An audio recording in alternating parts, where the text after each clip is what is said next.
Bueno, che, bueno, muchas gracias.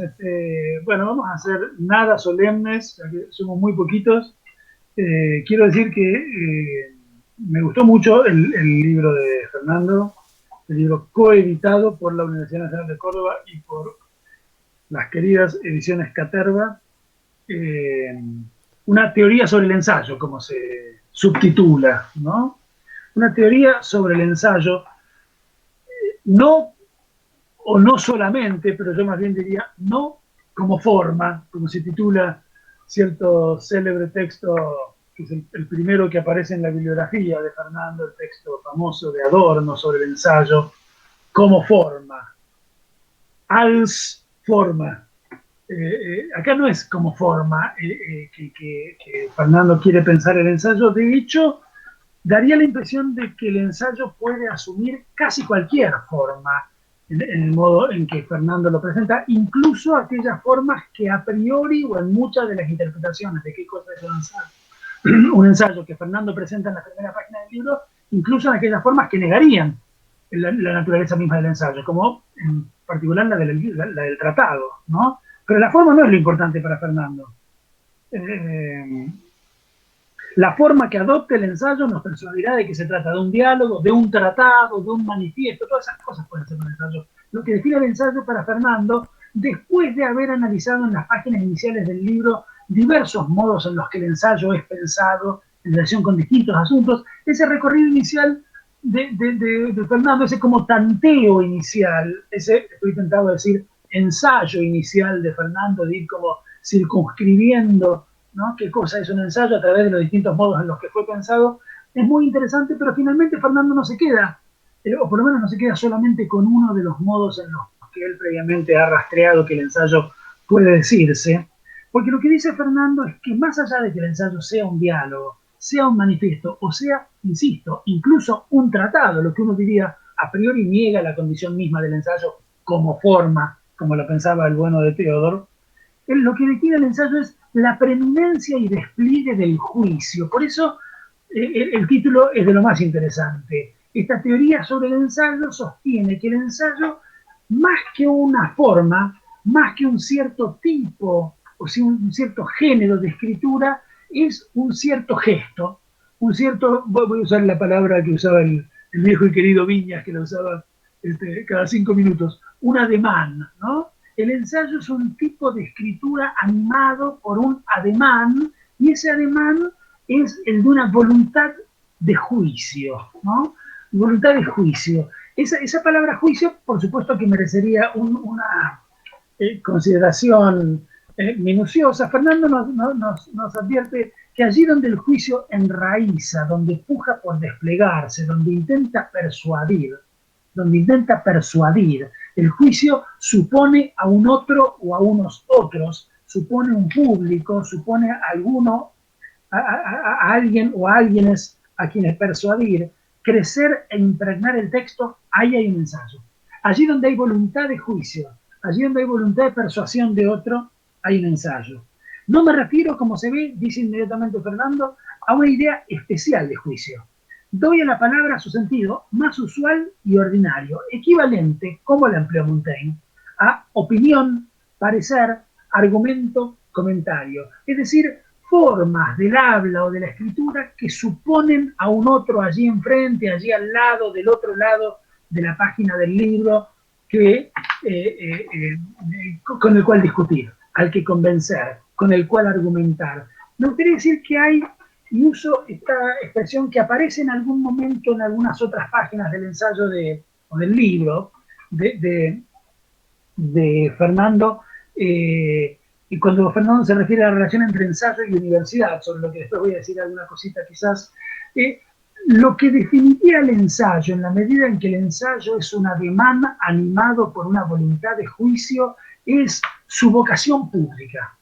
Este asunto me parece que es interesante. Cuando Fernando dice el ensayo no necesariamente es lo contrario al tratado, pero sí es lo contrario a la tesis, ¿no? Y dice Fernando, porque las tesis no se leen, y no se leen porque están escritas para no ser leídas, están concebidas para no ser leídas. Hay en eso niegan el espíritu del ensayo, que por el contrario se escribe para ser leído por un otro, ¿no? El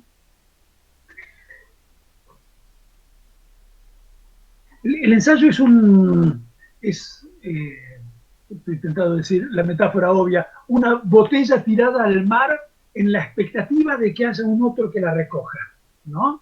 Eh, eh, Así define, si no me equivoco, en algún lugar de los diarios de Emilio Renzi, Piglia a la literatura, ¿no? Pero no con la metáfora de la botella tirada al mar, sino con la metáfora del trapecista que se suelta de un trapecio a ver si en el trapecio de enfrente alguien lo recoge, ¿no? La literatura es un salto al vacío, dice Piglia, me suelto a ver si alguien me agarra las manos en el trapecio de enfrente, y el ensayo parece buscar ese tipo de respuestas, ¿no? Es un intento de persuasión, es un intento de conversación, es un intento de argumentación con un otro que se supone que está allí y que espero que tome algo de lo que intento decirle, ¿no? Eh, Dice Fernando por ahí, el ensayo supone a alguien que habla de algo a alguien, ¿no? Y ese algo de lo que se habla es un algo que siempre está en fuga, que siempre está desplazándose, que siempre está pasando, que siempre está transitando, que siempre es móvil, ¿no? Y por lo tanto, de ahí, por supuesto, la idea de precariedad, de fragilidad, del ensayo, pero sobre todo la idea de imperfección, la idea de inacabamiento, la, yo diría, cuando alguien habla sobre algo que está siempre en fuga, que está siempre moviéndose, que está siempre pasando, que está siempre transitando, sobre algo que es precisamente por eso uno mismo, porque hablar sobre algo que se mueve todo el tiempo es estar siempre, como decimos en nuestro lenguaje habitual, cuando hablamos con otro, buscando la palabra y nunca encontrándola, ¿no? Como decimos con esa muletilla que usamos muchas veces, no encuentro la palabra, ¿no? Bueno, no encontrar la palabra me parece que es lo propio del ensayo. No encontrar la palabra, buscarla empeñosamente, no encontrarla, y por eso el ensayo supone también, junto con su imperfección, su precariedad, su fragilidad, supone, como dice Fernando, una promesa, ¿no? Una promesa que uno se hace a uno mismo, o que uno le hace al otro, o que uno le hace al mundo. Voy a encontrar la palabra que dé cuenta de vos, pero esa búsqueda es infinita y siempre llamada a fracasar. Siempre nos estamos preguntando cómo decir, ¿no? ¿Cómo decir? Eh, hay una muletilla que solía usar un querido amigo y maestro que era Oscar Landi, ¿no? Que es una muletilla que todo el tiempo asaltaba el discurso de Landi cuando Landi estaba en medio de una conversación, en medio de una clase, en medio de una charla de café, y todo el tiempo su lenguaje se veía asaltado por una muletilla que a mí me resultaba muy simpática, que es ¿cómo te puedo decir? ¿No? Y que hay gente que todo el tiempo va interrumpiendo su propio discurso con muletillas tales como ¿verdad? ¿No es verdad? ¿No es cierto? ¿No? Y como tratando de reafirmar lo que va diciendo en el consentimiento del otro que dice, sí, es verdad, sí, es cierto, sí, vas bien, ¿no? Bueno, Lange no preguntaba, ¿es cierto, es verdad? Preguntaba, ¿cómo te puedo decir? Y más que preguntarle al otro si iba entendiendo el argumento, se iba preguntando a sí mismo, ¿cómo le puedo decir esto que quiero decir? Para lo cual las palabras nunca son las justas a este tipo o a esta tipa que está en esta situación, en este contexto, en estas circunstancias, ¿no? Hay una, esa expresión, esa muletilla, ¿no? Me parece que es lo que define el ademán del ensayo, ¿no? El estar todo el tiempo preguntándonos cómo podemos decirle a un tipo en una circunstancia que siempre es específica, ¿no? A un tipo que también siempre es específico. No le decimos una cosa a un tipo igual que se la decimos a otro, ¿no? O en otro contexto. Entonces, alguien que habla de algo a alguien, buscando todo el tiempo la palabra y buscando, a diferencia de la tesis, que dejó de buscarla desde el momento en que empezó a ser escrita, buscando un lector, ¿no? Buscando un lector. El ensayo busca un lector a diferencia de la tesis. A mí me resultó muy interesante todo lo que dice Fernando sobre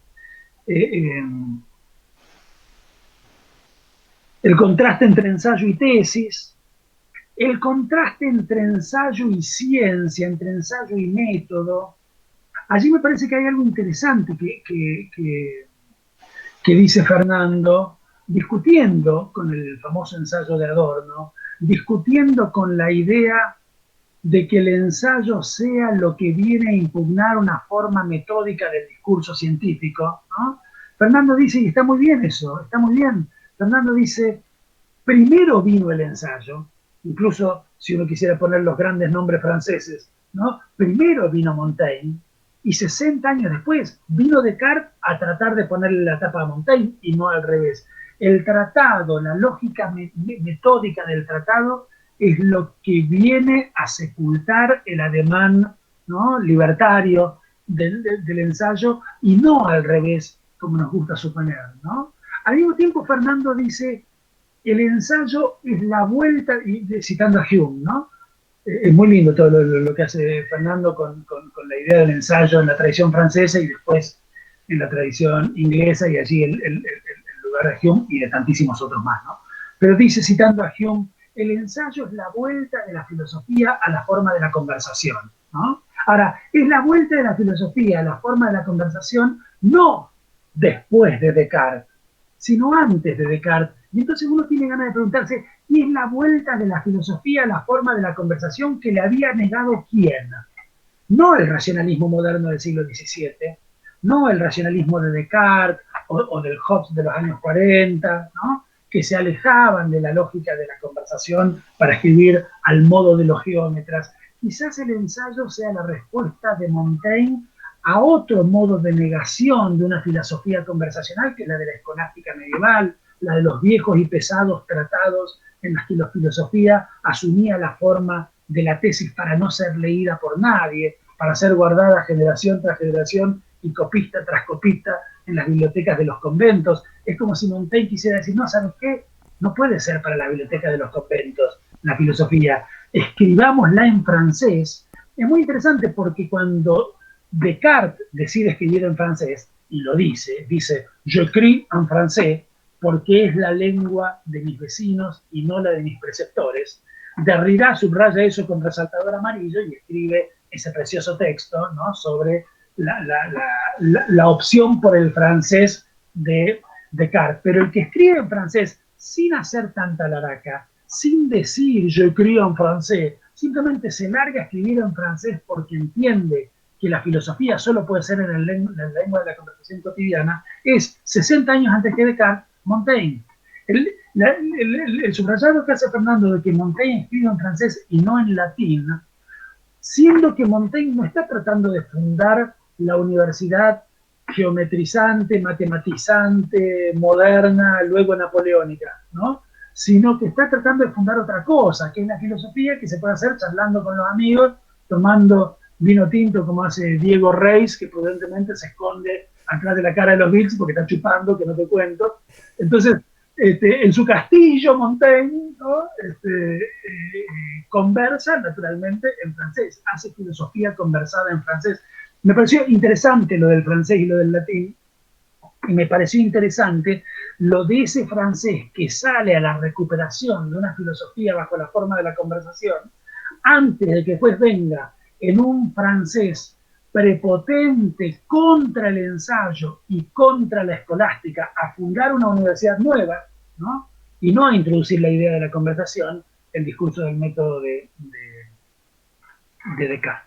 Y después, muy interesante por eso mismo, la tensión que señala Fernando entre ensayo y universidad. Le dedica a eso unas cuantas páginas, de las cuales las dos centrales son las que voy a mencionar ahora, la 74 y la 75. Muy interesante la reflexión sobre la idea misma, sobre la palabra misma, universidad, que supone una búsqueda, un compromiso, una vocación, una demanda, de nuevo, de incorporar, ¿no?, la universalidad de los saberes, la universalidad de los discursos, la universalidad de los lenguajes, para asumir después una unicidad de un único verso, ¿no?, que es el verso de la ciencia, con oposición al verso de la filosofía conversada. Es muy interesante, ¿no?, la universalidad desplazándose de la universalidad a la idea del universo de la ciencia, y renunciando, por lo tanto, al ámbito público en el que instala su soberanía el ensayo, ¿no? Que es lo que decíamos al comienzo.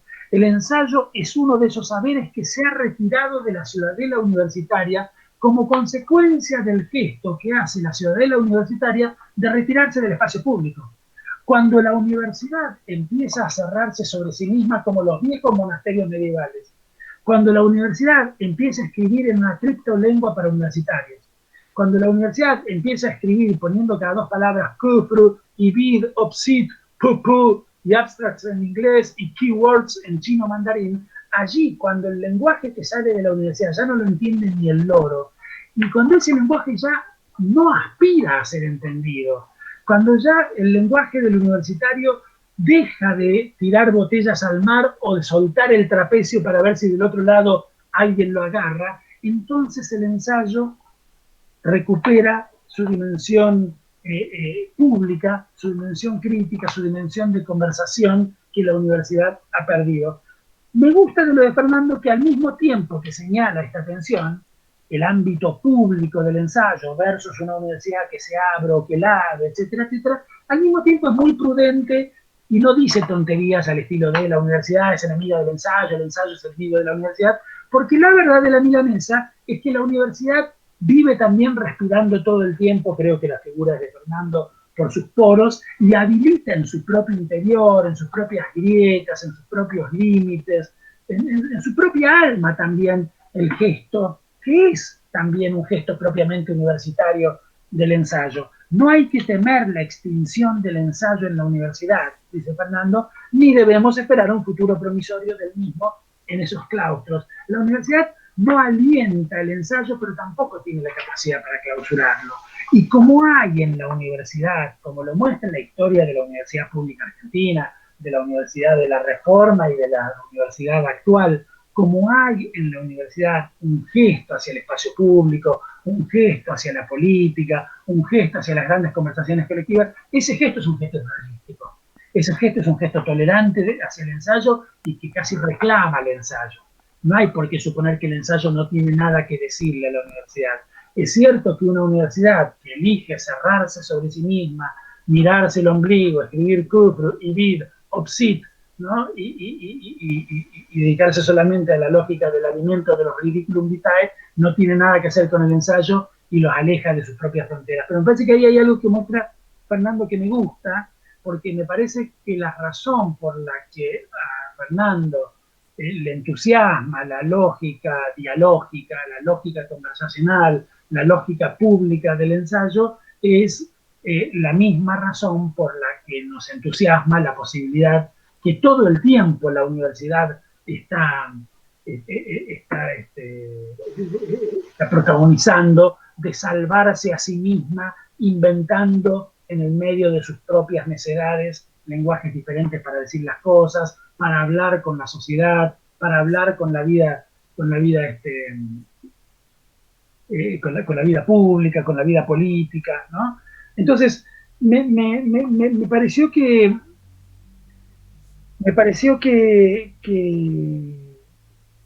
hay una apuesta en este texto de Fernando, en su modo mismo de definir el ensayo, en su modo de retirar lo que definiría el ensayo de la solución fácil que le daría cualquiera de las opciones que lista al comienzo de su libro, incluida la adorniana de decir es una forma, no tiene nada que ver con el tratado, es otra cosa. Fernando dice, no, lo propio del ensayo es un ademán, y ese ademán es el ademán del trapecista que salta al vacío buscando el trapecio de enfrente, es el ademán del náufrago que tira la botella al mar esperando que del otro lado haya alguien que la recoja, es es el ademán, lo digo ya para terminar, porque dije que iba a ser apenas una introducción para darle la palabra a Fernando y me entusiasmé, pero el libro es muy entusiasmante. Es el ademán del traductor también, déjenme decir esto para terminar, porque Fernando no solamente escribe un ensayo sobre el ensayo, no solamente escribe un ensayo sobre el ensayo y sobre el padre del género del ensayo, que es Montaigne. Fernando también traduce y publica sus propias traducciones de Montaigne, y a mí me parece que allí hay algo interesante, porque me parece que el gesto de la traducción también tiene algo de este gesto, de este ademán, digamos, para seguir con esa palabrita viñesca, de de este ademán del ensayista, que es, si me permiten decirlo así, eh, eh, el ademán del trapecista que salta al vacío, ¿no? Traducir es también saltar al vacío. Traducir es también ensayar. Traducir es también ensayar, ensayarse y ensayar al lenguaje, ¿no? Y hacerlo sin seguridades, con la graciosa, con la feliz libertad, ¿no? de quien salta al vacío sin red. Eh, yo pensaba días pasados y hace muy poquitos días, temo que el amigo Boverio me escuchó algo sobre esto, de modo que solo para Boverio me voy a repetir. Eh, pero charlábamos en otro contexto eh, sobre los saltimbanquis, sobre los arlequines, sobre los payasos voladores, sobre los volatineros, ¿no? Yo hice un descubrimiento en esta encerrona de pandemia, hice un descubrimiento que me parece, estoy contentísimo con este descubrimiento. Uy, ahora apareció Capelli que también me escuchó esto, así que es para dos que me repito. Pero ya me escucharon esto, pero lo voy a decir de nuevo, ya que empecé. Está en la Odisea, libro 4 de la Odisea de Homero. Primera, segunda obra de la historia de la literatura occidental. Estamos en el comienzo de los tiempos, estamos en el comienzo de las letras. Telémaco, el hijo de Ulises, sale a navegar por el Mediterráneo para ver qué onda el huevón de su viejo, que se pasó 10 años navegando de un lado para otro, y llega, en medio de esa indagación sobre qué pasa con el pobre Odiseo, llega a la corte del gran Menelao, que estaba de farra porque estaba casando a su hija con el hijo del gran Aquiles, de modo que fiesta, chupi, rock and roll, un Aedo divino cantaba tañendo su lira, y atención, comienzos de la literatura occidental, y un par de payasos hacía cabriolas. Un par de payasos en el comienzo de la literatura universal hacía cabriolas. En otra traducción, que no es esta de Gredos, sino la de Alianza, se dice un par de volatineros daban brincos, hacían piruetas al son de la lira, ¿no? Cabriolas, piruetas, ejercicios de trapecistas, saltos al vacío. Eso es lo que estoy tratando de decir, pensando en el ensayo de Fernando, que es el ensayo, que es quizás más en general todavía, como dice Tibia, la literatura, ¿no? Soltarse de un trapecio a ver si hay una mano del otro lado que nos recoja, y eso me parece que es también la traducción, ¿no? Me habría encantado hacer el ejercicio, la verdad que por falta de tiempo no lo hice, porque me imagino que los ensayos de Montaigne se pueden bajar en francés de internet muy fácilmente. Entre falta de tiempo, fiaca, no hice el ejercicio de mirar el francés de Montaigne, de ver la traducción de Fernando para poder apreciar allí los saltos al vacío que sin duda Fernando tiene que haber decidido dar, ¿no? Toda traducción, se ha dicho 1.000.000 de veces, es una decisión, pero no tiene por qué ser una decisión como se dice con frecuencia, o es una decisión que no tiene por qué ser leída solamente como una decisión trágica. Estoy pensando en este último tiempo, y es sobre esto, sobre lo que venimos hablando con Alejandro, con Darío, estoy pensando en la cuestión de la tragedia y de la comedia, y estoy pensando que no es necesario siempre recurrir al recurso de la tragedia para pensar la imposibilidad de traducir, que es lo que se dice más o menos invariablemente todas las teorías de la traducción. Siempre hay un resto de intraducible, la traducción es imposible, traducir es traicionar, ¿no? Nunca se lo puede traducir todo. ¿Quién es el que puede traducir qué quiere decir the time is out of joint? ¿Quién es el que puede traducir qué quiere decir qué sé yo qué cosa? ¿No? Por supuesto, la traducción es imposible. La de Montaigne, que era un escritor enorme también. Y sin embargo, hay algo de alegría en la traducción que a mí me parece que es interesante pensar.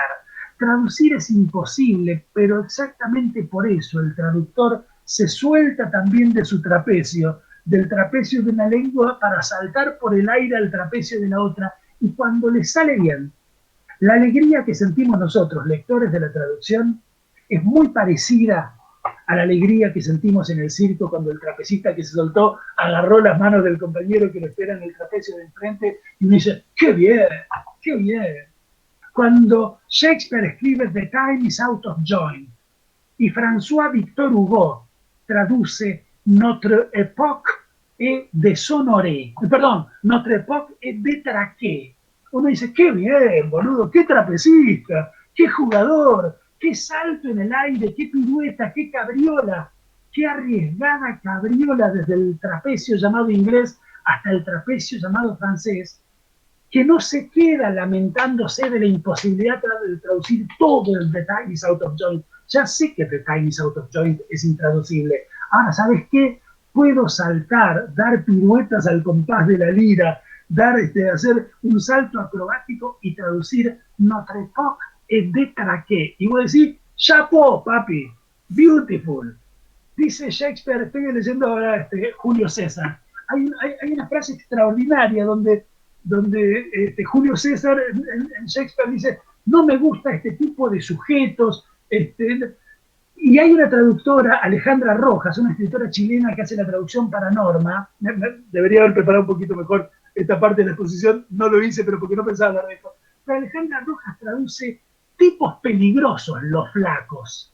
Y vos decís, genial, genial. No tengo tiempo ahora de reponer todo el contexto, pero es exactamente eso lo que quiere decir Shakespeare. Tipos peligrosos los flacos. Por supuesto no existen ni la palabra tipo, ni la palabra flaco en el sentido... Ahora, pues sí, qué salto al vacío, qué traducción, qué cabriola, qué pirueta. Bueno, quiero decir esto ya para terminar y darle la palabra entonces a Fernando. Me parece que esta reflexión sobre el ensayo como pirueta en búsqueda del otro, como salto al vacío en busca del interlocutor, como apuesta a que del otro lado hay alguien al que convencer, alguien con el que dialogar, como apuesta a que está bueno escribir para algo más que para como decía Marx cuando decía que escribía para complacer a los roedores, ¿no? O algo por el estilo, para que se comieran sus manuscritos las ratas, ¿no? En los conventos o en las bibliotecas donde se acumulan las tesis universitarias que no lee ni el loro. Esa apuesta por saltar en busca del otro me parece que es la del ensayista y me parece que es también la del traductor. Entonces me parece que hay en el texto de Fernando, y termino con esto, una linda reflexión, una gran reflexión sobre qué cosa es ensayar, sobre qué cosa es ensayarse, sobre qué cosa es ensayar una lengua, las posibilidades de la lengua y los límites de la lengua, ¿no? Que es también el mismo salto que supone la literatura y el mismo salto que supone la traducción. Compañero Alfón, muy lindo, felicitaciones. Bueno.